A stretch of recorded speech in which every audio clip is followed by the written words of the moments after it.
तो हमने देखा मार्केटिंग के बहुत सारे फंक्शंस को, अब मैं उनको वापस से बता देती हूँ। सबसे पहला फंक्शन है ब्रांडिंग का। ब्रांडिंग का मतलब क्या होता है कि प्रोडक्ट का नामकरण करना, उसका नाम रखना, उसे नाम देना। क्यों देना, नाम क्यों दिया जाता है नाम किसी को? ताकि हम उसको आइडेंटिफाई कर सकें, है ना।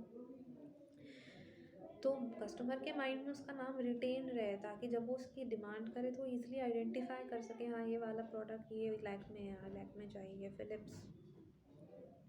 और कॉम्पिटिटिव प्रोडक्ट से उसको अलग करने के लिए अलग ही नज़र आएगा, ठीक है। उसके बाद प्राइसिंग। प्राइसिंग क्या होता है? देखो, प्रोडक्ट बनाए तो उसको प्राइस पे ऑफर किया जाएगा।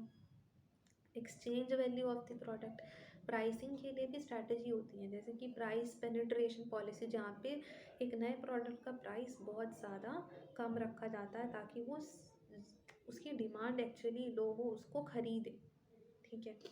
उनको ज़्यादा सोचना ना पड़े और वो उसको कन्वीनियंटली बाय कर लें without thinking a lot about that product. जैसे कि जियो ने करा था, उन्होंने तो फ्री में ही बांट दिया था सिम, है ना। तो कम प्राइस पे प्रोडक्ट को ऑफर करना ताकि सेल्स बढ़े। उसके बाद दूसरा एक और स्ट्रैटेजी होता है स्किमिंग पॉलिसी। स्किमिंग पॉलिसी में क्या होता है कि प्राइस को स्टार्टिंग में बहुत हाई रखा जाता है, जिससे जो भी खर्चा होता है प्रोडक्शन का वो सारा जल्द से जल्द रिकवर हो जाए। तो आईफोन कंपनी यही स्ट्रैटेजी यूज़ करती है स्किमिंग पॉलिसी में। स्किमिंग मतलब निचोड़ लेना। Promotion of the product. Promotion करना प्रोडक्ट का। प्रमोशन क्या होता है? प्रमोशन का मतलब होता है अवेयरनेस क्रिएट करना अपने प्रोडक्ट के बारे में। एक प्रोडक्ट है, इसके बारे में कंपनी ने क्या करा, लोगों को बताया कि हाँ ये प्रोडक्ट मार्केट में आ रहा है, तो उसके बारे में इन्फॉर्म करना, ठीक है। Warehousing and storage. Product को जगह पर स्टोर करना, क्योंकि प्रोडक्ट जब बनता है तो उसको स्टोर करा जाता है। Form utility, time utility create होती है जिससे। Selling and distribution channel. Patanjali, Dabur, इनका डिस्ट्रीब्यूशन चैनल अच्छा है। डिस्ट्रीब्यूशन चैनल अच्छा होगा तो प्रोडक्ट हर जगह, हर शॉप पे अवेलेबल होगा ईजिली, तो उसकी अल्टीमेटली सेल ज़्यादा होगी। ट्रांसपोर्टेशन करना मतलब कि गुड्स को मैनुअली कैरी करना, मैन्युफैक्चरर से होलसेलर, होलसेलर से रिटेलर, रिटेलर से कंज्यूमर तक। कस्टमर एंड कंज्यूमर में क्या डिफरेंस होता है? कस्टमर वो होता है जो गुड्स को बाय करता है, पर कंज्यूमर वो होता है जो उसे अल्टीमेटली यूज़ करता है। जैसे ये चश्मा है, तो ये चश्मा मैं नहीं जाकर ख़रीद के लाई, मेरे पापा लाए, तो क्या हो गया कस्टमर। बट कंज्यूमर क्या हो गया? जो इसको यूज़ कर रहा है, जैसे कि मैं कंज्यूमर हो गई। मार्केटिंग के क्या स्टेप्स होते हैं? क्योंकि मार्केटिंग एक सिस्टमैटिक प्रोसेस होता है, तो उसमें क्या क्या स्टेप होते हैं? सबसे पहले हम मार्केटिंग रिसर्च करते हैं। मार्केटिंग रिसर्च में हम देखते हैं कि कौन, किसके लिए हमें प्रोडक्ट बनाना है, क्या प्रोडक्ट बनाना है, ठीक है, क्या सेटिस्फाई रहेंगी, नीड्स क्या रहेंगी जिन्हें सेटिस्फाई करना है। फिर हम एक पूरी स्ट्रैटेजी क्रिएट करते हैं, ठीक है, प्रोडक्ट की प्लानिंग, डेवलपमेंट से रिलेटेड। उसके बाद हम प्रोडक्शन करते हैं, ठीक है। उसके बाद build profitable relationship with the customer. Sale करने से पहले हम कस्टमर को अप्रोच करते हैं, उनको अपने प्रोडक्ट के बारे में नॉलेज देते हैं, तो इससे क्या होता है, कस्टमर रिलेशनशिप बिल्ड होती है और कस्टमर्स के लिए फाइनली वो चीज़ बनाकर उन्हें ऑफ़र करना।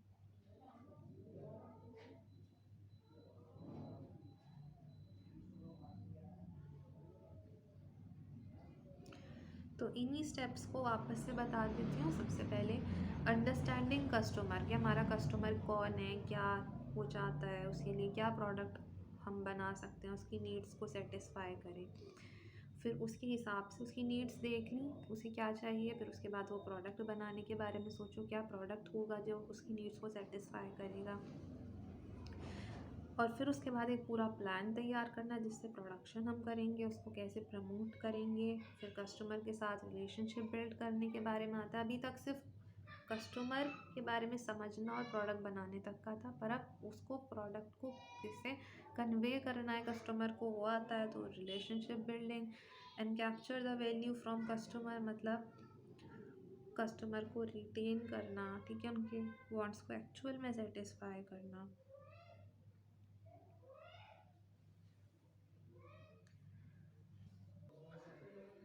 एक और इम्पॉर्टेंट चीज़ है, मार्केटिंग जो है वो किससे डील करता है, ह्यूमन बिहेवियर से डील करता है। तो ह्यूमन बिहेवियर में उसको क्या करना होता है, ह्यूमंस को अप्रोच करना होता है, उनको उनके बिहेवियर को मॉडिफाई करना होता है कि वो उस प्रोडक्ट को जानते नहीं हो, आके उस प्रोडक्ट को ट्राई करें।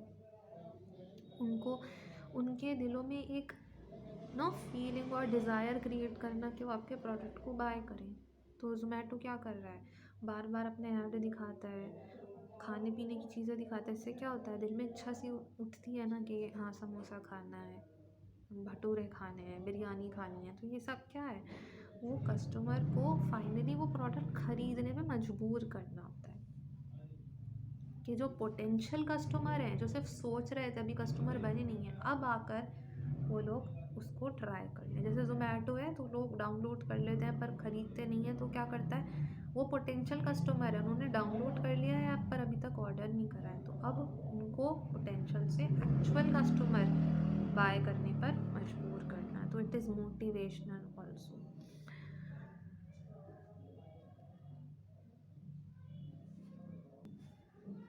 एक और इम्पॉर्टेंट कॉन्सेप्ट है पुश स्ट्रैटेजी और पुल स्ट्रैटेजी ऑफ मार्केटिंग। पुश मतलब धक्का देना। जब एक मार्केटर अपने सबॉर्डिनेट्स को हम समझते हैं, तो हम जाकर किसको किसको अप्रोच कर रहे हैं, सामने वाले कस्टमर को अप्रोच कर रहे हैं। तो वो कौन सी स्ट्रैटेजी है, पुश स्ट्रैटेजी है। जैसे सेल्स, जो डोर टू डोर सेलिंग होती है, पर्सनल सेलिंग होती है, उसमें क्या होता है कि सामने वाला खुद मार्केटर खुद जाता है डोर टू डोर और कंज्यूमर को बोलता है कि हमारा प्रोडक्ट ख़रीदें। ठीक है, तो क्या है, पुश स्ट्रैटेजी है। पुल स्ट्रैटेजी क्या होता है कि कस्टमर को अपनी तरफ खींचना। मतलब जैसे एडवर्टीज़मेंट होते हैं, उससे क्या होता है, एडवर्टीज़मेंट देखकर सामने वाला खुद प्रोडक्ट मांगने आता है ना सेलर के पास।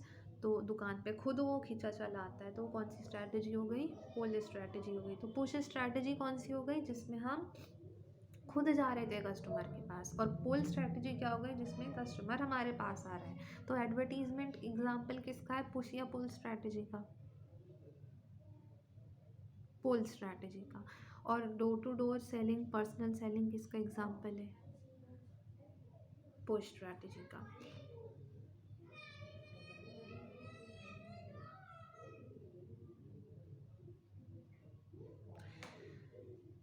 सेल्स और मार्केटिंग में एक और वर्ड आता है caveat emptor and caveat vendor. Caveat emptor का मतलब होता है कि इसको ज़्यादा केयरफुल होने की ज़रूरत है, किसका ज़्यादा ड्यूटीज़ होंगी, बायर की। मतलब बायर को ध्यान से प्रोडक्ट ख़रीदना है, कोई फॉल्ट है तो बायर की ज़िम्मेदारी है उसको प्रोडक्ट को ध्यान से ख़रीदने की।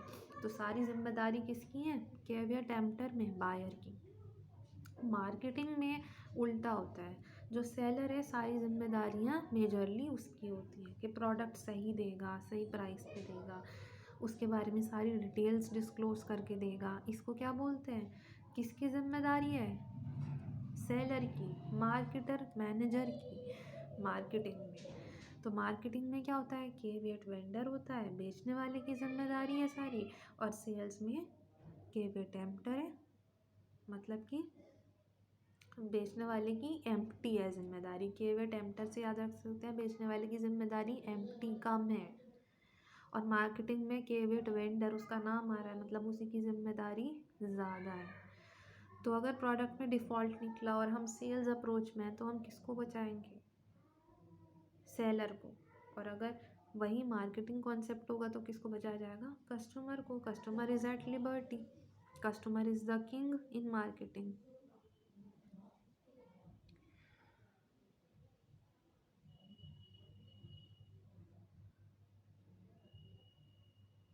मार्केटिंग और एडवर्टीज़मेंट। एडवर्टीज़मेंट का मतलब क्या होता है, वो एक प्रमोशन स्ट्रैटेजी। और प्रमोशन किसके अंदर आता है, मार्केटिंग के अंदर आता है। Product price place promotion marketing mix में आता है। तो मार्केटिंग में एडवर्टीज़मेंट क्या हो गया, प्रमोशन का पार्ट है। और प्रमोशन क्या है, मार्केटिंग का पार्ट है। तो बड़ा क्या हुआ, मार्केटिंग, और छोटा क्या हुआ, एडवर्टीज़मेंट। मार्केटिंग में सब कुछ आता है, प्रमोशन के साथ साथ और भी आते हैं, प्रोडक्ट प्राइस प्लेस। पर एडवर्टीज़मेंट में क्या है, सिर्फ एक मैसेज को कन्वे करना होता है। इसे क्या बोलते हैं, एडवर्टीज़मेंट बोलते हैं। अच्छा, प्रमोशन और एडवर्टीज़मेंट में क्या डिफ़रेंस है? प्रमोशन एक बड़ा टर्म है, एडवर्टीज़मेंट एक सब कैटेगरी है, उसका एक तरीका है। प्रमोशन में प्रोडक्ट को अवेयर किया जाता था, प्रोडक्ट के बारे में अवेयरनेस क्रिएट करी जाती है। एडवर्टीज़मेंट में कैसे अवेयरनेस क्रिएट होगी? एक मैसेज को सर्कुलेट करके, एट पब्लिक एट लार्ज में।